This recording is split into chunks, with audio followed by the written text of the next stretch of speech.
I think it depends on how you define anesthesia. I think it's clear that most types of surgery that we do in the hospital would not be possible without anesthesia.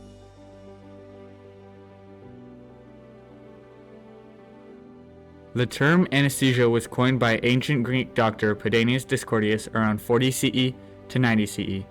In the past, pain management came in many different forms, such as alcohol, opium, cannabis, mandragora, and multiple others.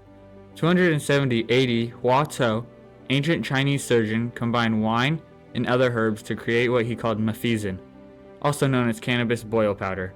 It numbed the pain of his patients, allowing for longer surgeries. Though all these ancient methods worked, they were unreliable and unsafe. Years later, in 1540, German botanist and physician Valerius Cordus combined sulfuric acid and alcohol to create what he called sweet vitriol. This mixture would later be renamed to ether. Renowned chemist Paracelsus noted the analgesic effect after experimenting the concoction on chickens. He wasn't a surgeon, however, and hadn't thought about its various medical applications, instead discarding his discovery. Surgery before the usage of anesthesia was miserable. People suffered terribly from their injuries and conditions, but the pain of having it relieved would be 10 times worse. One patient, George Wilson, said, "Suffering so great as I underwent cannot be expressed in words. The particular pangs are now forgotten, but the black whirlwind of emotion, the horror of the great darkness, and the sense of desertion by God and man, bordering close upon despair, which swept through my mind and overwhelmed my heart, I can never forget." The abomination of watching your body get cut open, seeing your bones and inner organs was nauseating and often traumatizing. Before anesthesia was utilized in surgery, procedures were incredibly painful and extremely risky. Patients had to be held down by several men or tied to the operating table, just so the doctor could perform a short, simple surgery. Surgeons would hit their patients on the head or get them drunk in an attempt to reduce the patient's pain. Patients often had harsh side effects from surgery, such as asphyxiation, hallucinations, and as well as other side effects, and even death. The surgical world was stuck in this state for decades. In 1774, Joseph Priestley decided to focus the sun's rays to heat ammonium nitrate and iron fillings, creating nitrous oxide. Priestley attempted to use this gas to cure intestinal diseases, but failed. Priestley later died in 1804. He would never have known his discoveries would spark a revolution in the surgical world. Humphrey Davy later experimented with Priestley's discovery.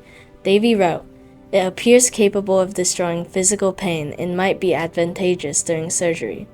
In 1856, Horace Wells took this discovery and demonstrated it in surgery at the Massachusetts General Hospital. Unfortunately, his demonstration failed after his patient ran out in the middle of the surgery, screaming in pain and fear, unsuccessfully anesthetized. Despite Wells's failed demonstration, nitrous oxide is still used in dentistry today. Later that year, William Morton worked on ether anesthesia with lots of help from his mentor, Charles Jackson, a renowned professor at the time.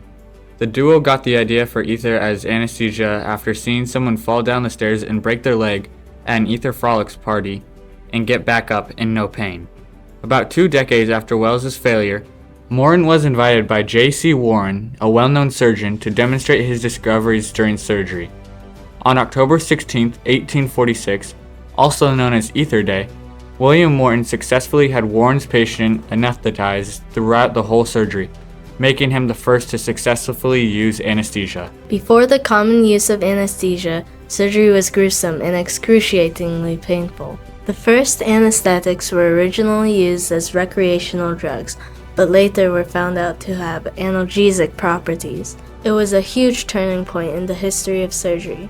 The widespread use of anesthesia transformed surgery from a last resort only used on patients in critical condition into customary medical practices. The patient would be put to sleep and wake up with no memory of any of the pain during the surgery, while surgeons wouldn't have to rush to deal with patients kicking and screaming in pain. Anesthesia was a pivotal moment in the development of medicinal practices.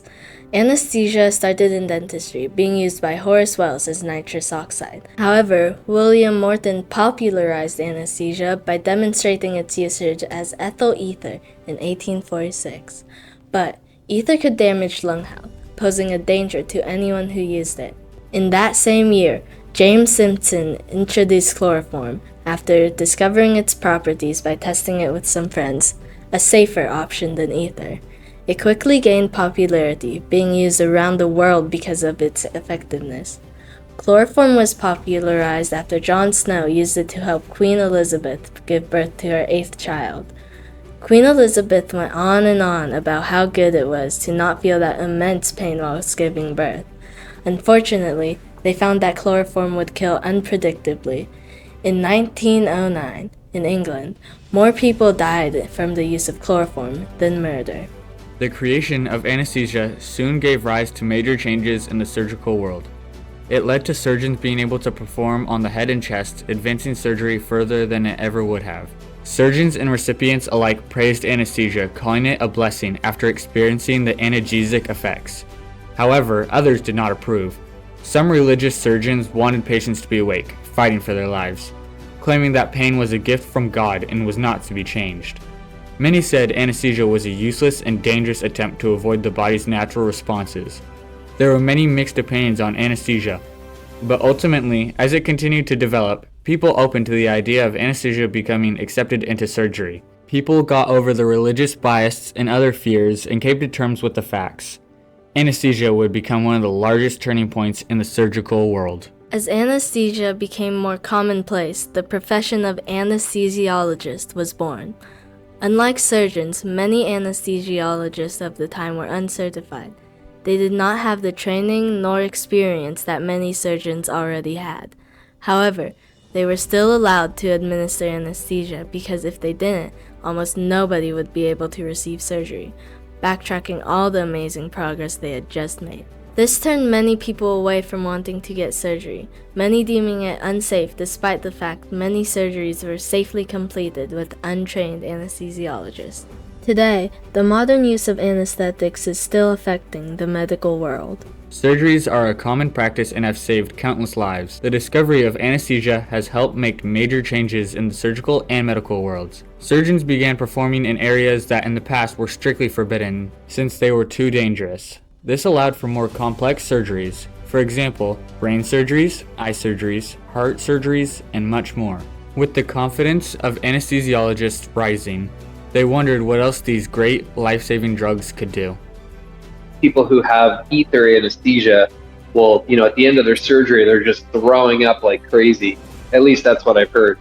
The drugs that we have now, propofol is a good example. Propofol is not a new drug, but it's much newer than ether, and it actually tends to help with nausea. So if you give somebody propofol and they're nauseous, the nausea goes away and they feel better. But it still has the same effect of keeping them asleep. So fewer side effects is probably the most important thing, and being well tolerated by patients and not dangerous. Those are all different things that go into an effective anesthetic. Now, there are 3 different categories of anesthesia: local, regional, and general. There are also different anesthetic agents, such as propofol, procaine, fentanyl, and many others.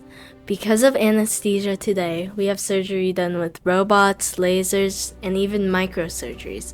While the tools and the types of surgeries performed have changed, anesthesia is still vital to surgeries today. Anesthesiologists learn how to mix anesthetics perfectly for each individual patient.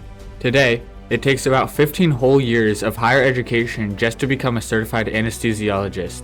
Thanks to what we know about anesthesia today, there are many safety evaluations in place before and after the use of anesthesia. While many complications could occur in the operating room, the chances of those happening are incredibly low. The mortality rate related to anesthesia has decreased dramatically since the 1950s to today. Anesthesia was a major turning point in medical history. It evolved the process of messy, last-ditch effort procedures into the safe and otherwise routine surgeries we see today. As anesthesia developed, it became more useful and more safe. It saved countless lives and made surgeries no longer a last resort. From the ancient discoveries of Huato to today's advanced surgeries, anesthesia was a major turning point in more ways than one, and molded the medical world into what it is today.